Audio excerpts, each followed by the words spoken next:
Time management is not a real thing. It's called priority management, right? So if your foot was all of a sudden on fire, you would find a way to clear your calendar to get water to take the fire off of your foot, right? So that's why we operate with the perspective of being militant and obsessed about your quarterly rocks, right? So when we set quarterly rocks at the beginning of the quarter, the reason we do that is not just to do a goal setting exercise that makes us feel good. Okay. Having a quarterly rock is meant to be obsessed over and revisited 1,000,001 ways, right? It's not just supposed to sit on the back burner.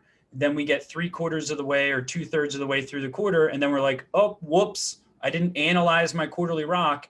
And now I'm 80% behind on it. And the whole fact of you creating the quarterly rock is now dismissed because you didn't revisit it or use the process of reverse engineering. It's just really important to point out the fact that if you're not feeling anxiety, if you're not feeling behind, if you're not feeling like there's certain times where you're just so far behind the ball that it's like hopeless for you to catch up, your goals probably aren't big enough, right? So I just want to share that, like, this is the game, right? And after today's session, I will continue to feel anxiety all day today because we're doing a lot of things, and I just want to share that it's okay for you to feel that way, but you got to put a limit on it at some point, right? At some point, you got to say, yo, shut up to yourself and let's go take action right now. Because as soon as you get into action mode, as soon as you go and you go make big investments and you're in that flow of action, you're unstoppable for 3 to 4 weeks, right? What we're going to go through is in home stretch project planning is 3 specific steps. Number 1 is quarterly rock review. Number 2 is creating your top 5 must-do projects for June. And then number 3 is going through and actually doing a project planner on them, right? But I just want you to think, what are the top, let's start with 10 projects, and then we want to actually put an X through 5 of them, and we want to finish with a top 5 list of must-do projects for the end of the quarter, okay? So I'm going to share some of the problems that you guys told me you have based on the surveys we sent to our coaching members a few weeks ago. So some of you said that you wanted to create a partner success journey map for people you hire in your firm so that they can see how they're going to advance in the firm so that it's not just an abyss of them never knowing when they're going to get promoted. Some of you said that you wanted to, a lot of you say you have goals around getting online reviews, right? A lot of you say you have hiring problems, like you feel like you're not hiring fast enough, right? Or you're not taking actions around hiring or interviewing. Some of you have buy-in problems, meaning your team is not buying into this new goal approach or KPIs or having team member scorecards, okay?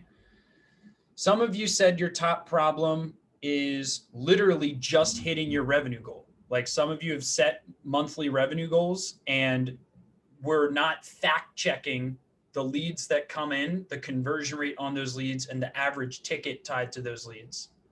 Okay. So I'm just telling you what you told me so that you can think right now to yourself, if I could only get 5 projects done this quarter. A lot of you also told me you have problems with your client experience process where you drop the ball after clients sign up with you and there's no predictability when you communicate with clients on a proactive basis, right? So again, you could, in theory, solve all these things, right? But you're not going to solve them all in 30 days. Are we targeting the right geography?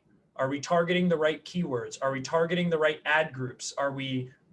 Is there an additional asset we can add on our landing page to increase conversion rates, right?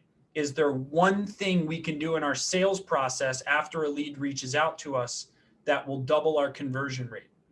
This exercise works 100% of the time if you use it. I'm telling you, this is the thing to do right now at this part of the quarter. 2/3 of the way through the quarter, It's get it all out on paper, and then we're going to start crossing stuff out. No, no, no, no, no, no, no. Okay. Think about collections. I'll read some of the other problems you guys have. Culture, buy-in, hiring a litigation assistant, getting enough new cases, getting out of low task work, systems.